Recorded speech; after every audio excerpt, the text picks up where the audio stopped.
படக்குழுவை சார்ந்த நண்பர்களே, மேடையில் அமர்ந்திருக்கும் மேன்மைக்குரிய கலை பெருமக்களே, பாசத்திற்குரிய பத்திரிகையாளர்களே, ஊடக உறவுகளே, கலை உலகத்தின் முன்னணி முகங்களே, தாய்மார்களே, உங்கள் அனைவருக்கும் எனது அன்பான வணக்கத்தை தெரிவித்துக் கொள்கிறேன்.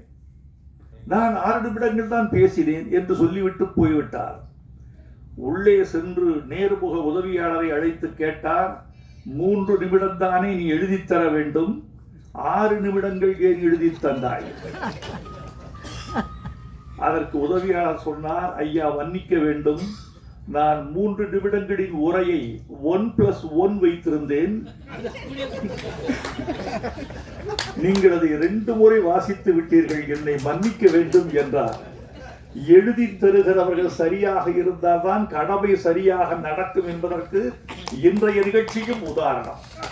எங்களுக்கு மகிழ்ச்சி, நீங்கள் வந்தது, வாழ்த்தியது, மண்ணை சார்ந்த பெருமக்களுக்கு நீங்கள் வாழ்த்து சொல்லியது. இவர்களெல்லாம் உங்கள் உறவுகள். கருப்பர் என்ற சாமியின் பெயரால் எடுக்கப்படுகிறது. நாங்கள் 2 பேர் கருப்பு சாமிகள் வாழ்த்த வந்திருக்கிறோம். ஒன்று பெரிய கருப்பசாமி, நான் சின்ன கருப்பசாமி. இந்த 2 பேரும் சேர்ந்து இந்த கருப்பர் படத்தை நாங்கள் வாழ்த்த வந்திருக்கிறோம். நண்பர்களே, நன்றி. உங்களுக்கு ஒரு வார்த்தை சொல்லி தொடங்க வேண்டும் என்று நினைக்கிறேன். இந்த நேரம் ஒரு பேச்சாளர் நீண்டு உரையாற்றக்கூடிய நேரத்தை குறிக்கிற நேரம் அல்ல என்பது உங்களுக்கும் தெரியும், எனக்கும் தெரியும். அதனால் நான் எண்ணி சில செய்திகளை உங்களோடு பகிர்ந்து கொண்டு விடைபெற வேண்டும் என்று ஆசைப்படுகிறேன். காளிமுத்து என்னை வந்து சந்தித்ததும் கதை சொன்னார். அந்த கதை எனக்கு பிடித்திருந்தது. கதை நன்றாக இருக்கிறது தம்பி. சினிமா என்பது இன்றைக்கு கதை அல்ல, மேக்கிங் என்று சொல்லக்கூடிய ஆக்கம். ஒரு படத்தை எப்படி ஆக்குகிறீர்கள் என்பதுதான் முக்கியம். சினிமா இஸ் நதிங் பட், வேற என்ன? சினிமா என்பது வேறொன்றும் இல்லை. Cinema is nothing but execution, அமல்படுத்துதல், நிறைவேற்றுதல், ஆக்குதல், உருவாக்குதல், கலையாக்குதல், அழகியல் ஆக்குதல், நெஞ்சில் தைப்பது மாதிரி காட்சிகளை அமைத்தல். அங்கேதான் கலைஞனுக்கும் கலாசிரியனுக்கும் பார்வையாளனுக்குமான உறவு தொடங்குகிறது. எல்லா இயக்குநர்களும் மாறுபடுவதும் வேறுபடுவதும் வெற்றி பெறுவதும் தோல்வி அடைவதும் இந்த மேக்கிங் என்ற இந்த புள்ளியில் மட்டும்தான். காளிமுத்து மீது எனக்கு நம்பிக்கை இருக்கிறது. அவர் கதையை சொன்ன மாதிரி எடுத்து கொடுப்பார் என்ற நம்பிக்கையில், இந்த படம் வெற்றி பெறும் என்ற நம்பிக்கையில் நான் வேட்டைக்காரி என்று தலைப்பு கொடுத்தேன். தலைப்பு என்பது எங்களுக்கு புதிதல்ல. நான் எழுதிய முதல் பாட்டு பொன்மாலை பொழுது, அது ஒரு படத்துக்கு தலைப்பானது.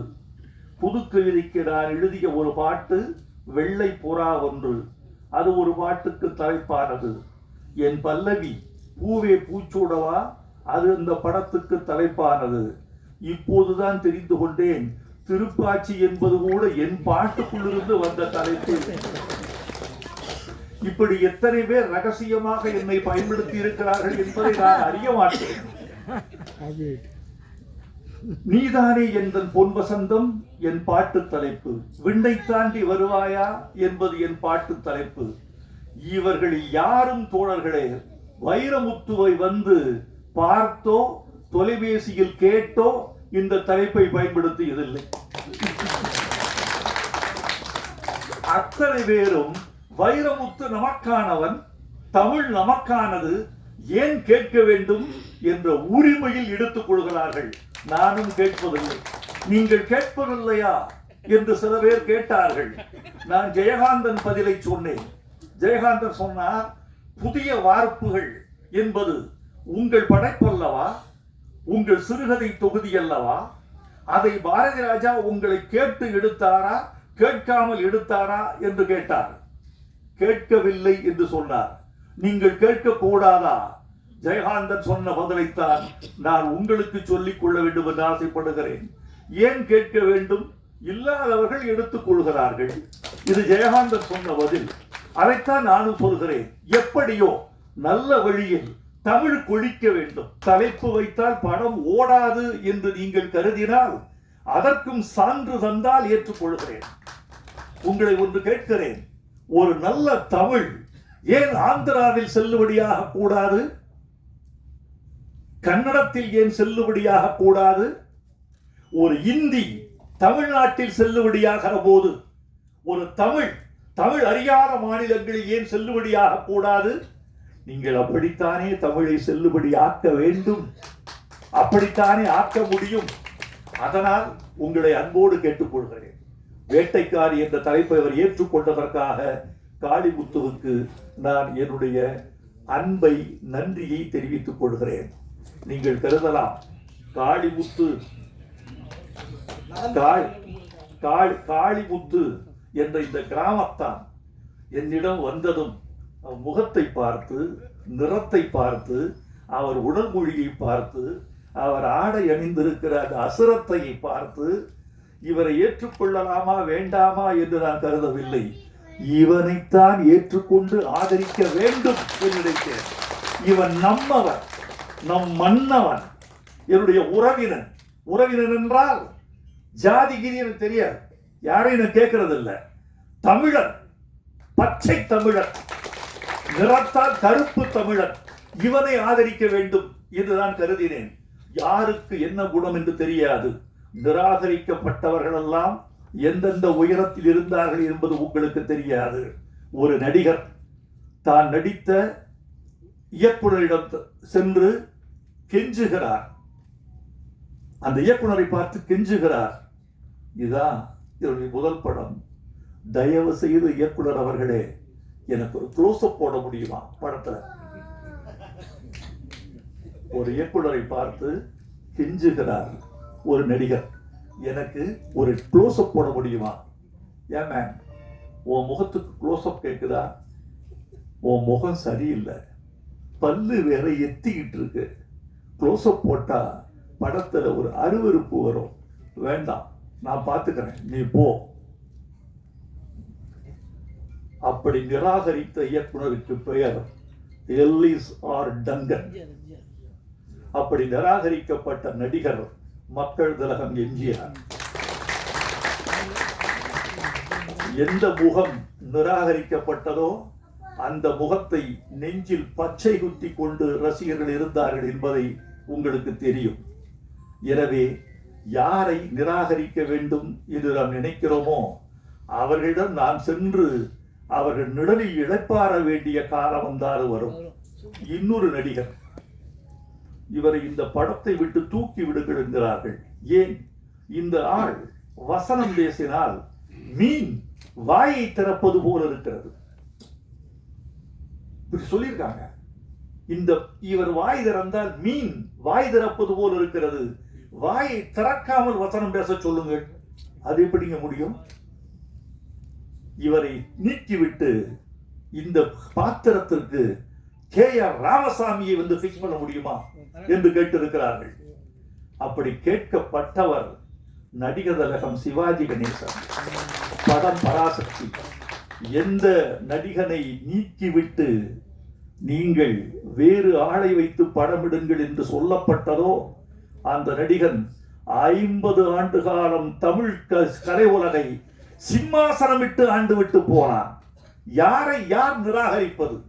காளிமுத்துவை நான் நிராகரித்தால் என்னை நானே நிராகரித்து விடுவதாக அர்த்தமாகிவிடும். ஒரு நடிகை, ஒரு இயக்குனர் தேடிக்கொண்டிருக்கிறார் ஒரு புதுமுகத்தை. ஒரு நடிகை வருகிறார், அந்த புகைப்படங்களை எல்லாம் ஒட்ட வைத்து பார்க்கிறார். இந்த கோணம் மறுகோணம், இப்படி பார்க்கிறார், அப்படி பார்க்கிறார். பெண்ணை வரவழைத்து பார்க்கிறார். பார்த்து விட்டு சொன்னார், பெண்ணே, இன்னும் சினிமாவுக்கான முக வெட்டு, முக கோணம் இன்னும் வரவில்லை. இந்த போட்டோஜெனிக் ஃபேஸ் இன்னும் உனக்கு வந்து சேரவில்லை. வருமா வராதா தெரியாது. இன்னும் ஒரு 5 வருஷம் கழிச்சு ஒரு போட்டோவை அனுப்பு. என்னுடைய கோணத்தில் அது சரியாக இருந்தால் உன்னை ஏற்றுக்கொள்கிறேன். அப்படி நிராகரித்தவர் விடுவதற்குள் எப்படி தெரியுமா ஆச்சரியப்பட்டேன் தெரியுமா? நான் இங்கு பேசுகிறேன், நான் வீட்டுக்கு போயிடுறேன். காலையில் 5 மணிக்கு எழுந்து 5:45 என் புல்வெளிக்கு வந்து விடுகிறேன் பத்திரிகை படிக்க. 3/4 மணி நேரத்தில் என் யோகாசனமோ நடைப்பயிற்சியோ முடிச்சுட்டு ஒரு காலையில் பத்திரிகை படிக்கல பைத்தியம் பிடிச்சிரும். பத்திரிகை படிக்க உட்கார்றேன். தொலைபேசி வருகிறது 6:15. ஐயா, நேத்து சாயந்தரம் நீங்க பேசின பேச்சு அற்புதம், பின்னிட்டீங்க. இந்த விஷயத்தை மட்டும் நீங்க தவிர்த்து இருக்கலாம். எப்படி? நேற்று மாலை நான் பேசுகிற பேச்சுக்கு அதிகாலை 6:15 வந்து விமர்சனம் வருகிறது, பாராட்டு வருகிறது. பூமாலையோ அம்போ அதிகாலையில் என் மார்பில் விழுகிறது. இவ்வளவு வேகமாக இருக்கு உங்க ஊடகம். உங்க ஊடகத்தை நான் பாராட்டுகிறேன். தயவு செய்து இந்த ஊடக ஆற்றலை நன்மைக்கு மட்டுமே பயன்படுத்துங்கள். தயவு செய்து இந்த ஊடகங்களை எங்கள் கலைஞர்களை மேம்படுத்த பயன்படுத்துங்கள். தமிழ்நாட்டின் விழுமியங்களை, தமிழ்நாட்டின் மேன்மைகளை, இலக்கியங்களை, நல்லியல்புகளை, இன்னும் செத்து போகாத நீதியை, இன்னும் தோற்று போகாத உறவுகளை, இன்னும் எங்கள் மூதோதையர்களை வழிபடக்கூடிய அந்த முன்னுரிமையை போற்றுவதற்கும் காப்பாற்றுவதற்கும் இந்த ஊடகங்கள் பயன்பட வேண்டும் என்று நான் கருதுகிறேன். இப்போது சொல்கிறேன், எவ்வப்போதெல்லாம் நல்ல பாடல்கள் வந்து தெரியுமா? கவிஞன் கவிதையை தொட்டுக்கொண்டு எழுதிய போதுதான். கவிஞர் கண்ணதாசன் ஒரு பாட்டு எழுதினார். வானம் அழுவது மழை எனும் போது, வையம் அழுவது பனி எனும் போது, கானம் அழுவது கலை எனும் போது, கவிஞன் அழுவது கவிதையாகாதோ?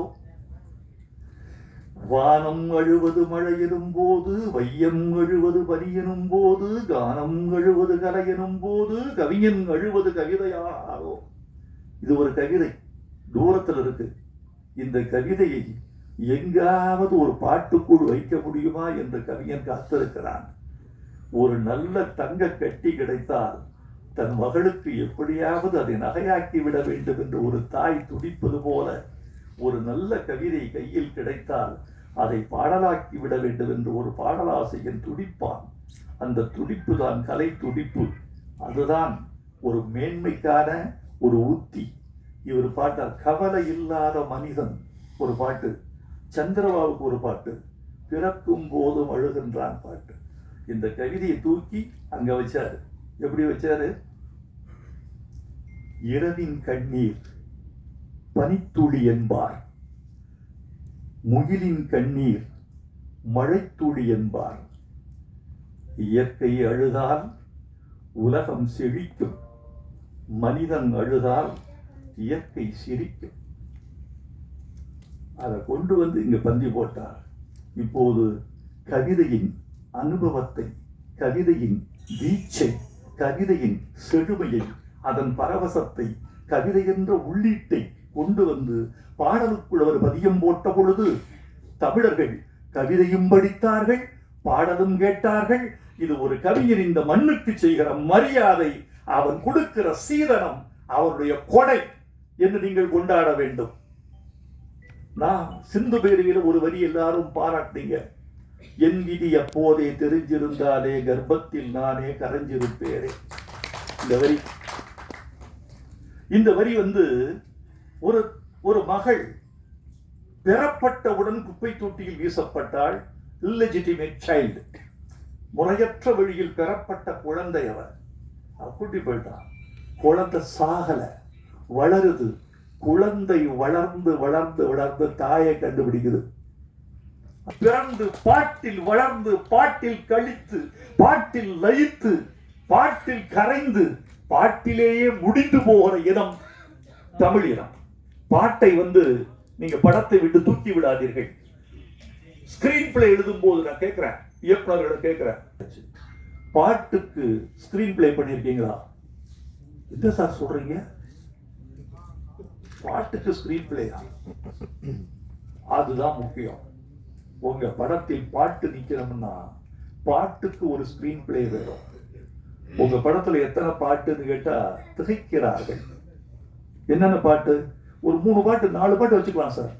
எந்தெந்த இடத்துல அது யோசிக்கலாம் சார்? யோசிக்க கூடாது. குழந்தை பிறக்கும் போதே மூக்கும் மொழியும் காதும் நெஞ்சும் கல்லீரலும் சிறுநீரகமும் சேர்ந்து பிறக்கவில்லை என்றால் பிறந்த பிறகு ஒட்ட வைக்க முடியாது தோழர்களே. பிறக்கும் போதே பாட்டோட பிறக்கணும். இங்க பாட்டு இருக்கா இல்லையா? பாட்டுக்கு இடமில்லை என்றால் பாட்டை தூக்கி எறிந்து விடுங்கள், தப்பே இல்லை.